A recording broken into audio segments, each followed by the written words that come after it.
उपलब्धि तो यही है कि वो महागठबंधन में आए हैं। सबसे बड़ी नीतीश कुमार की उपलब्धि है कि वो जंगल राज के नायक के साथ जुड़ गए हैं। यहाँ आए दिन जो वारदात हो रही है, अब पहले वाली याद आ रही है कि पहले दिन में चलना भी लोगों को डर लगता था, और नीतीश कुमार जी ने दिखा दिया है कि हम तानाशाह हैं, तानाशाह बनने जा रहे हैं। और तानाशाह बन के किसी का नहीं सुनना, सिर्फ अपनी बात करना, ये मानवता का इंडिकेटर नहीं है।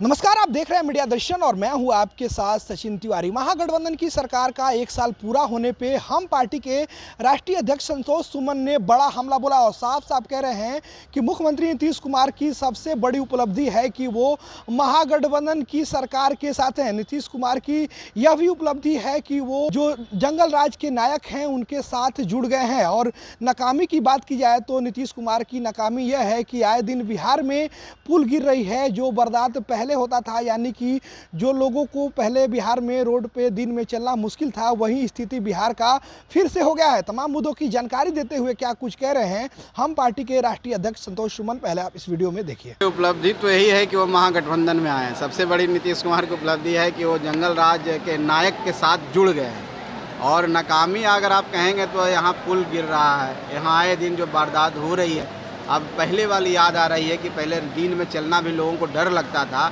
और जिस हिसाब से संविधान की धज्जियाँ उड़ाई जा रही है, जो संविधान में सबसे सुप्रीम मंत्री को माना जाता है, वहाँ पर सचिव के से द्वारा सरकार चलाया जा रहा है। जीता जाता उदाहरण शिक्षा मंत्रालय में हो रहा है, और उसके शिक्षा मंत्री उस मंत्रालय में नहीं जा रहे हैं, आपके राजस्व मंत्री नहीं जा रहे हैं। कई ऐसे मंत्री हैं कि अपने ऑफिस में जाने से डर रहे हैं। यही उपलब्धि है नीतीश कुमार जी की, और नीतीश कुमार जी ने दिखा दिया है कि हम तानाशाह हैं। तानाशाही इस ब्यूरोक्रेसी में, चाहे हमारे लोकतंत्र में ब्यूरोक्रेसी को हावी करता है। ब्यूरोक्रेसी हो, चाहे लेजिस्लेशन हो, चाहे मीडिया हो, हमारा ये खूबसूरती है इस लोकतंत्र की कि 4 पिलर है। 4 पिलर जब ये बैलेंस चलेंगे, चेक एंड बैलेंस होगा, तभी लोकतंत्र टिकेगा। लेकिन यहाँ पर जो हो रहा है, हम समझते हैं नीतीश जी की यही उपलब्धि है कि तानाशाह बनने जा रहे हैं। और तानाशाह बन के किसी का नहीं सुनना, सिर्फ अपनी बात करना, ये मानवता का इंडिकेटर नहीं है। ये कहीं न कहीं दर्शाता है कि अब निरंकुश हो चुके हैं। तो निरंकुशता, अपराध, अशांति और जो डर और भय का जो माहौल है, यही हम समझते हैं कि उनकी उपलब्धि है। इंडिया गठबंधन बनी है तो क्या आपको लगता है कि उसे जीत मिलेगी? देखिए, कोई नाम इंडिया रख लेने से जीत की गारंटी नहीं है। मेरा नाम अगर संतोष है तो हम जरूरी नहीं कि हम संतोषी ही होंगे, इसलिए नाम रखने दीजिए। कोई कमज़ोर आदमी को सहारा चाहिए किसी चीज़ के, अंधेरे में एक तिनके का भी सहारा होता है। कहीं पर कुछ दिया भी टिमटिमा रहा है तो वहाँ लोग दौड़ने लगता है। अलग बात है कि खाई है और उस खाई वो नहीं देखता। उसी तरह से इंडिया नाम रख लिए, सोचेंगे सहानुभूति में लोग आके हमको वोट देंगे। अरे आप काम कीजिएगा तभी ना वोट मिलेगा। अगर आपका कोई विज़न, विकास का विज़न रहेगा तभी ना वोट मिलेगा। आप ये बताएंगे ना कि हम नरेंद्र मोदी से कैसे आगे हैं, हम नरेंद्र मोदी के काम किए उनके आगे कैसे बढ़ेंगे, तब ना वोट देगा, तब ना जनता आपको वोट देगी। कि खाली इंडिया नाम रख लीजिए और इंडिया इंडिया करते रहिए, आप मैच जीत जाइएगा। मेहनत से काम होता है, काम करने से और संघर्ष करने से लोग वोट देते हैं। ऐसे नहीं। कितनी चुनौती आप लोग को? देखिए, इसकी जानकारी मुझे नहीं है। कोई कहीं से चुनाव लड़े, संवैधानिक अधिकार है और सबको अधिकार है कि कहीं से कोई चुनाव लड़े। तो उनको अगर इच्छा है तो स्वागत करेंगे हम लोग को कोई चुनौती नहीं है।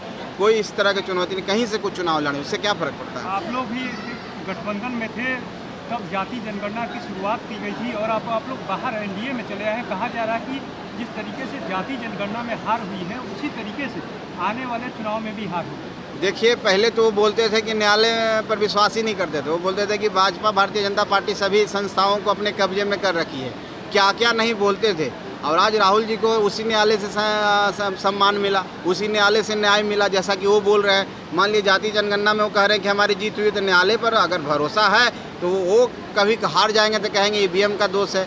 तो इस तरह की बात नहीं। जो इफ और बट करता है ना, वो कमज़ोर होता है, उसको डर रहता है। इसलिए कहीं इस तरह की कोई बात नहीं है। नरेंद्र मोदी जी के सामने कोई नहीं टिकता है, पूरा देश उनके साथ है। और आने वाला 24 में वही देश के प्रधानमंत्री बनेंगे और जनता उनको भरपूर आशीर्वाद देगी, ज़्यादा सीटों से चुनाव। इंडिया का संयोजक बनने वाले हैं नीतीश कुमार।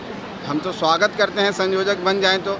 यही तो चाह रहे हैं लालू प्रसाद, आदरणीय लालू प्रसाद जी, कब संयोजक बने और कब वो कुर्सी उनके बेटे को मिल जाए। तो ये तो सहमत का खेल चल रहा है। इंडिया के गठबंधन, INDIA जिसको बोलते हैं, तो होने दीजिए, यही सब लड़ाई होता रहेगा।